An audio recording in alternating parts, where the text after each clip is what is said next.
In today's video, I'm going to teach you how to code your Discord bot Replit. We're going to use Replit to start building a Discord bot in a simple, beginner-friendly way. If you want a fast setup without installing a lot of software on your computer, Replit is a great option because everything runs right in your browser. First, go to Replit and sign into your account if needed. Once you're on the main dashboard, look over to the left-hand side of the screen. This is where you'll find the main navigation and the options for starting a new project. From there, click on Import Code or Design. This opens the project creation area and gives you different ways to begin.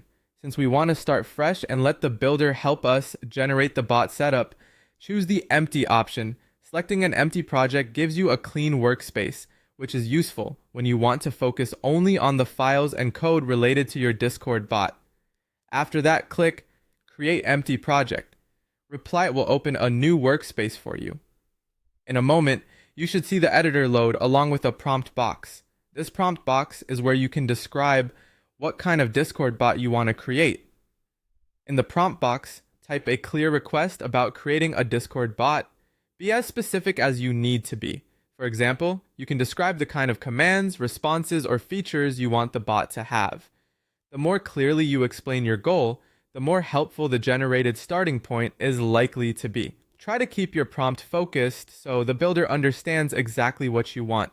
Once you've entered your prompt, wait for it to finish generating the project. Depending on your internet speed and the complexity of the request, this may take a little time. During this part, let Replit process everything fully before clicking around too much. That helps avoid confusion while the files and setup are being created. When the prompt is done, follow the next prompt from the bot builder.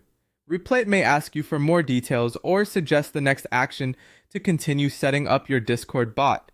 Just go through those instructions carefully and respond based on what you want your bot to do. As you follow along, take your time reading each generated instruction so you understand what's being added to the project. That makes it much easier to adjust the bot later. And that's the basic process for starting to code your Discord bot in Replit using an empty project and the built-in prompt workflow.